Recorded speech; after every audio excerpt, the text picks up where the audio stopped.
Iran is not a civilization built through comfort. It is a civilization built through pressure.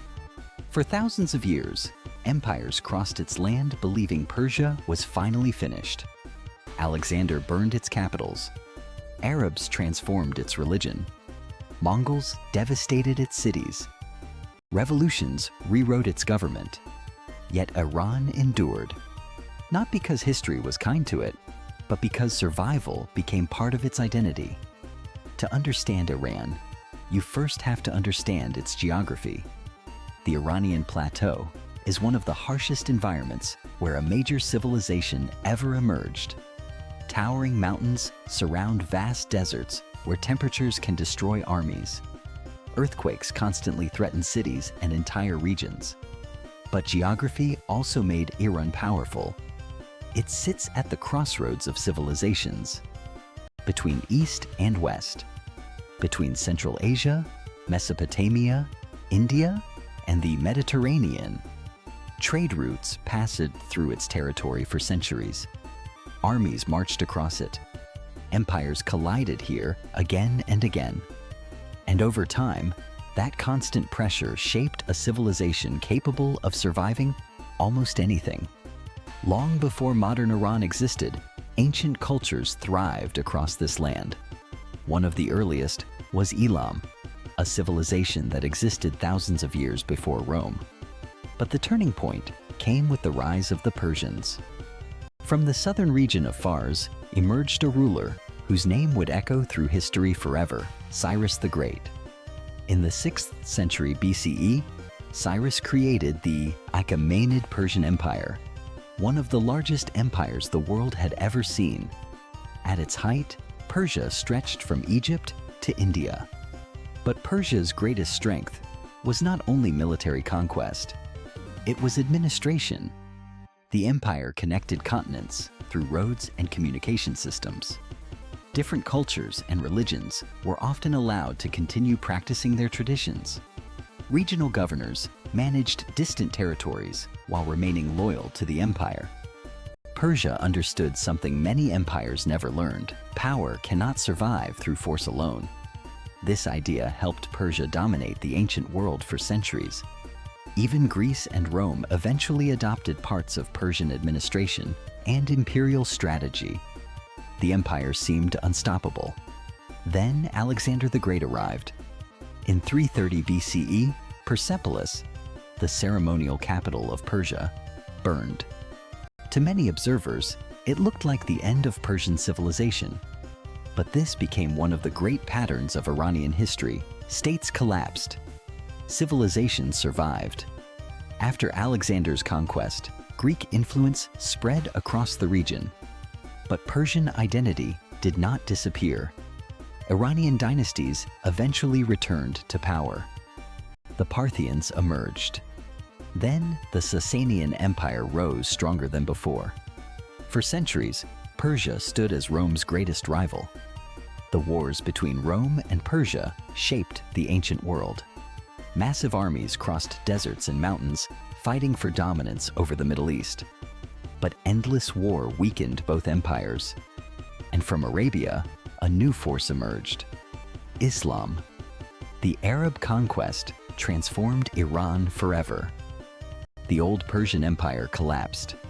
Zoroastrianism declined. Arabic became the language of religion and administration. Many civilizations vanished after such conquests. Persia did not. Instead, Iran absorbed Islam and slowly reshaped it through Persian culture. The Persian language survived. Persian poetry survived. Persian traditions survived. Over time, Persian culture became one of the foundations of the Islamic world. Persian scholars, poets, scientists, and philosophers influenced societies from Anatolia to India. Iran survived because it adapted without erasing its memory. Then came another catastrophe: the Mongols. In the 13th century, Mongol armies swept across Persia with devastating force. Entire cities were destroyed. Libraries burned. Millions died. it was one of the deadliest invasions in human history. Again, many believed Persian civilization had finally ended. Again, they were wrong. The Mongols conquered Iran militarily, but eventually, Persian culture transformed the conquerors themselves. Persian administrators governed Mongol courts. Persian art and literature flourished once more. Iran had become something rare in history, a civilization capable of surviving repeated collapse. In the 16th century, the Safavid dynasty reshaped Iran again, this time through religion. Shia Islam became the dominant identity of Iran, separating it from many neighboring Sunni powers. Religion became more than belief. It became part of national identity and geopolitical survival. Iran was surrounded by rival empires. The Ottomans threatened from the west. Central Asian powers pressed from the east. Pressure never disappeared, but neither did continuity. Then the modern age arrived.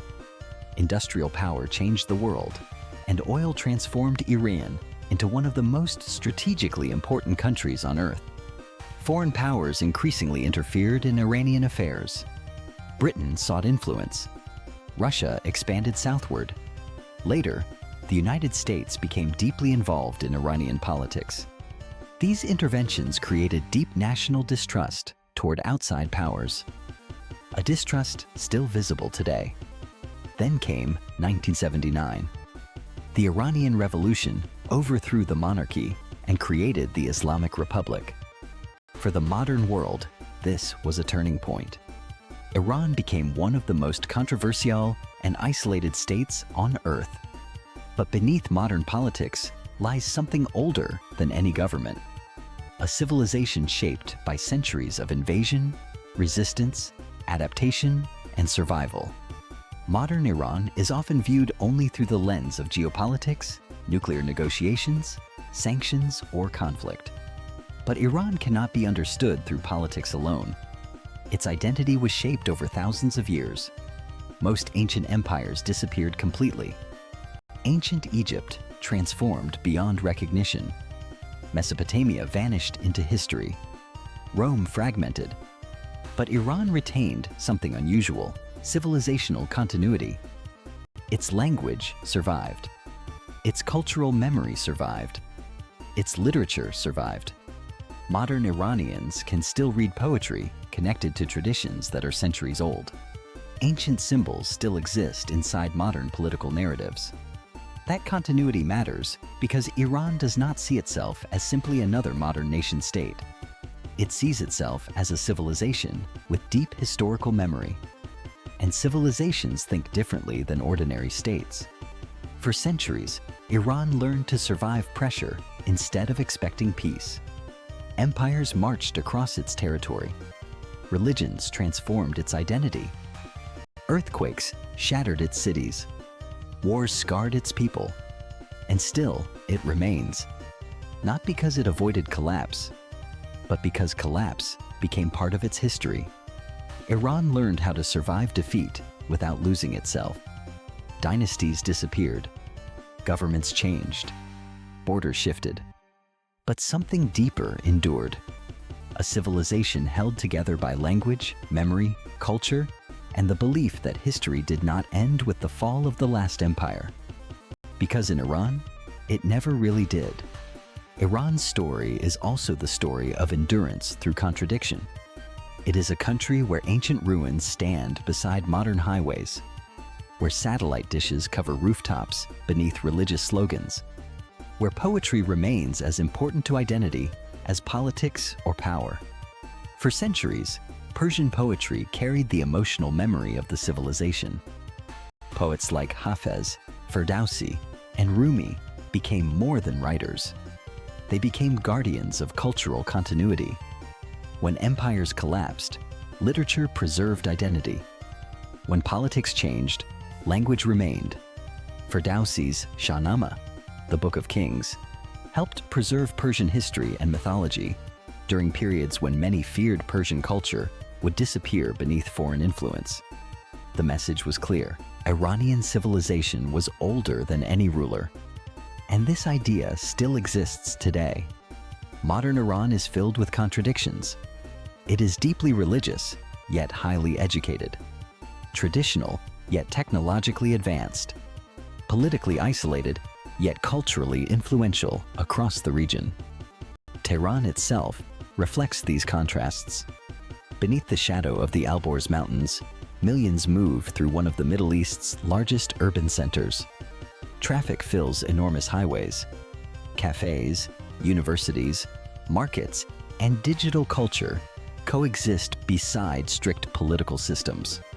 Iran has one of the youngest populations in the region.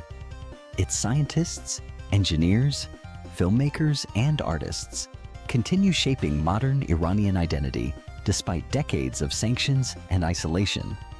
Because throughout its history, Iran repeatedly learned how to create under pressure. Pressure became part of the culture itself. Even architecture reflects this adaptation. In desert cities, ancient Persian engineers developed underground water systems known as qanats, remarkable structures that transported water across dry environments without modern machinery. Wind catchers cooled homes naturally in brutal heat centuries before air conditioning existed. Iranian civilization survived partly because it mastered scarcity. And scarcity changes how societies think. While some nations were protected by oceans or fertile land, Iran survived in one of the world's most contested regions. Again and again, foreign armies entered Persia believing military victory meant cultural victory.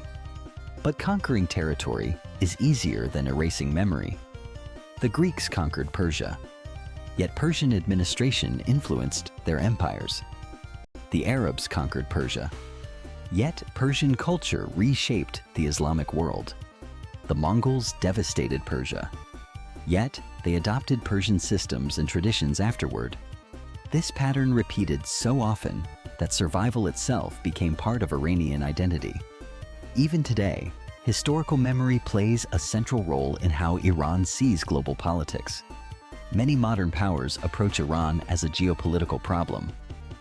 But Iran often sees itself through the lens of thousands of years of resistance against foreign domination. That difference in perspective matters, because civilizations remember differently than governments do. For Iran, history is not distant. Ancient empires, invasions, betrayals, and revolutions still influence national psychology. The memory of outside interference remains deeply rooted. From ancient invasions to modern coups and sanctions, Iran developed a worldview shaped by distrust toward foreign control. And whether one agrees with the Iranian government or not, that historical memory helps explain why sovereignty became such a powerful national obsession. But Iran is more than politics. It is also beauty. The mosques of Isfahan, the gardens of Shiraz, the deserts of Yazd, the forests near the Caspian Sea. Across the country, layers of history exist almost everywhere. Ancient Persian capitals stand not far from modern industrial cities. Caravan routes that once connected Asia to Europe still cut through the landscape. Iran is one of the few places on Earth where multiple eras of civilization remain visibly connected. Ancient Persia never completely vanished beneath modernity. It evolved through it. And perhaps that is the key to understanding Iran. Not as a frozen civilization trapped in the past, but as a civilization constantly rebuilding itself while carrying memory forward. Because Iran's greatest strength was never stability. Its greatest strength was resilience. The ability to absorb shock without losing identity. The ability to survive collapse without cultural extinction. And in a region shaped by endless conflict, that resilience allowed Iran to outlive kingdoms, invasions, ideologies, and empires that once appeared unstoppable. Today, Iran remains one of the most influential countries in the Middle East. Its geography still matters. Its resources still matter. Its history still matters. But perhaps most important of all is this: Iran represents one of humanity's oldest surviving civilizational continuities. a civilization that refused to disappear. Not because it escaped hardship, but because hardship shaped it into something difficult to erase. And after thousands of years of pressure, conquest, and transformation, Iran still stands where it always has, between worlds, between empires, between collapse and continuity, still carrying the memory of every empire that tried and failed to make Persia disappear.